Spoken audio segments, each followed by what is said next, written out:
Avez-vous déjà pensé à la manière dont une simple situation pourrait changer votre comportement? Et si vous vous retrouviez, du jour au lendemain, investi d'une autorité absolue, que feriez-vous de ce pouvoir? Vous pensez peut-être que vous resteriez juste, rationnel et bienveillant. Mais l'histoire nous a montré, à travers un sinistre épisode, que le pouvoir peut transformer même les individus les plus ordinaires en véritables monstres.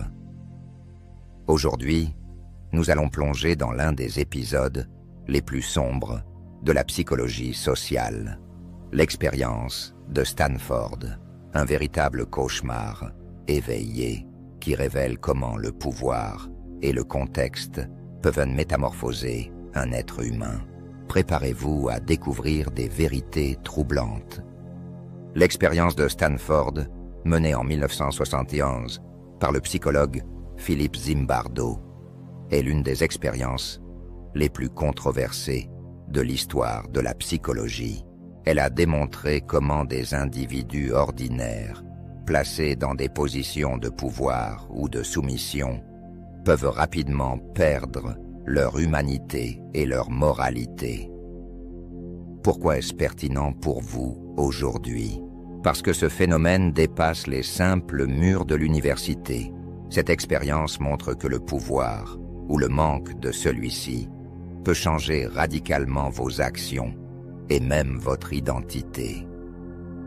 Dans cette vidéo, nous allons comprendre comment l'expérience de Stanford a montré les dangers cachés du pouvoir. Vous découvrirez les détails choquants de l'expérience, les dérives qui ont suivi, et ce qu'elle nous apprend encore aujourd'hui sur la nature humaine. En août 1971, Philip Zimbardo et son équipe de chercheurs de l'université Stanford recréant une prison dans les sous-sols de l'établissement. L'objectif est simple, mais terrifiant: comprendre comment le pouvoir et la soumission influencent sur le comportement humain. L'expérience devait durer 2 semaines, mais elle a été stoppée en catastrophe au bout de seulement 6 jours. Zimbardo recrute 24 étudiants, choisis pour leur stabilité émotionnelle, leur intelligence et leur maturité. Ces jeunes hommes sont divisés en 2 groupes. D'un côté, les gardiens, qui reçoivent de l'autorité. De l'autre, les prisonniers, qui se voient privés de leur liberté. Les gardiens reçoivent des uniformes militaires, des matraques et des lunettes de soleil réfléchissantes pour renforcer leur rôle. Les prisonniers, quant à eux, sont déshumanisés dès leur arrivée. Ils sont enchaînés, vêtus de simples robes de prisonniers et assignés à des numéros plutôt qu'à leur nom. Ce que Zimbardo et son équipe n'avaient pas prévu, c'est à quelle vitesse la situation allait dégénérer. En moins de 48 heures, les gardiens ont commencé à abuser de leur pouvoir. Ils ont instauré des règles arbitraires, humilié les prisonniers, les ont privés de sommeil et les ont soumis à des punitions psychologiques sévères. Certains prisonniers, incapables de supporter cette violence, ont fait des crises de panique et ont dû être retirés de l'expérience prématurément. Comment expliquer alors que des étudiants, considérés comme équilibrés, aient ainsi rapidement sombré dans la cruauté? Zimbardo lui-même, qui observait l'expérience dans le rôle de superviseur, a reconnu avoir été pris au piège du pouvoir. Plutôt que de stopper l'expérience lorsque les premiers signes de maltraitance sont apparus, il a laissé faire, pensant que cela faisait partie de la dynamique de groupe.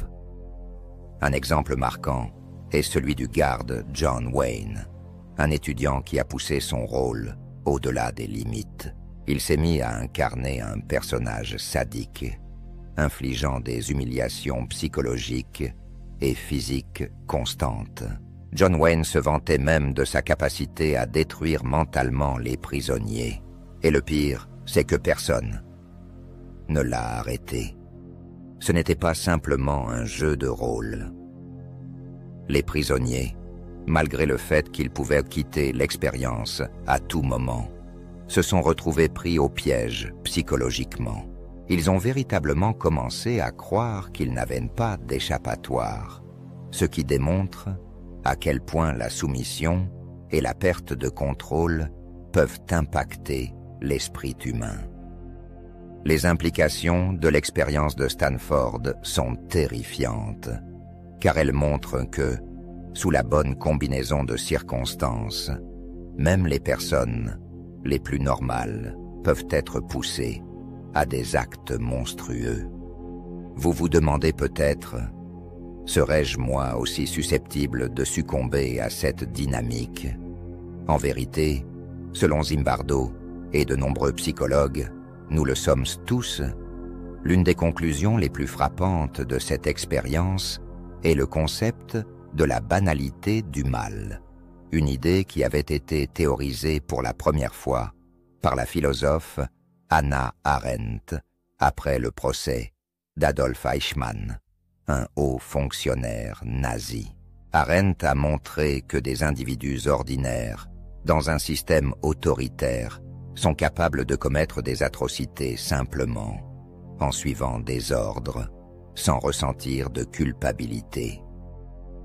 L'expérience de Stanford a également résonné particulièrement fort en France. Elle a ravivé le débat sur la responsabilité individuelle dans des systèmes oppressifs. En 2010, une émission de télévision française intitulée « Le jeu de la mort » a recréé une expérience similaire. Les participants pensaient administrer des chocs électriques à d'autres candidats dans le cadre d'un jeu télévisé. Près de 80% d'entre eux ont suivi les instructions jusqu'à envoyer pour des décharges potentiellement mortelles, simplement parce qu'une autorité leur en avait donné l'ordre. Encore une preuve que l'autorité et le contexte peuvent donc nous pousser à ignorer notre conscience. Depuis, l'expérience de Stanford est devenue un cas d'école, souvent critiqué pour ses méthodes éthiquement douteuses. En 2018, certains chercheurs ont même remis en question la validité des résultats, affirmant que Zimbardo aurait encouragé les gardiens à adopter des comportements abusifs. Mais que cela soit vrai ou non, une chose est certaine. Cette expérience a levé le voile sur des aspects troublants de la nature humaine. Philippe Zimbardo a lui-même admis les failles de l'expérience et, dans les années qui ont suivi, il a consacré sa carrière à comprendre comment contrer ce glissement vers la déshumanisation. Il a lancé le projet Heroic Imagination pour enseigner aux gens à reconnaître les dynamiques de pouvoir toxiques et à agir en tant que héros du quotidien. Que retenir de l'expérience de Stanford? Nous avons vu que le pouvoir, même lorsqu'il est fictif, peut rapidement transformer des personnes ordinaires en oppresseurs. Cette expérience soulève des questions profondes sur la nature humaine. Sommes-nous réellement capables de résister à l'influence du pouvoir, ou sommes-nous tous, en fin de compte, vulnérables à cette corruption? En résumé, l'expérience de Stanford nous rappelle que le mal ne naît pas seulement des monstres, mais des situations. Peut-être êtes-vous convaincu que vous ne tomberiez jamais dans de telles dérives, mais la vérité est que, comme l'a montré Zimbardo, nous sommes tous plus influençables que nous ne le pensons. Alors, que feriez-vous si vous étiez placé en position de pouvoir absolu? Seriez-vous capable de rester juste, ou céderiez-vous à la tentation de l'autorité? Merci d'avoir regardé cette vidéo jusqu'au bout. N'oubliez pas de laisser un like et de vous abonner pour soutenir notre travail. Cela nous aide énormément. Et surtout, partagez vos réflexions et en commentaire.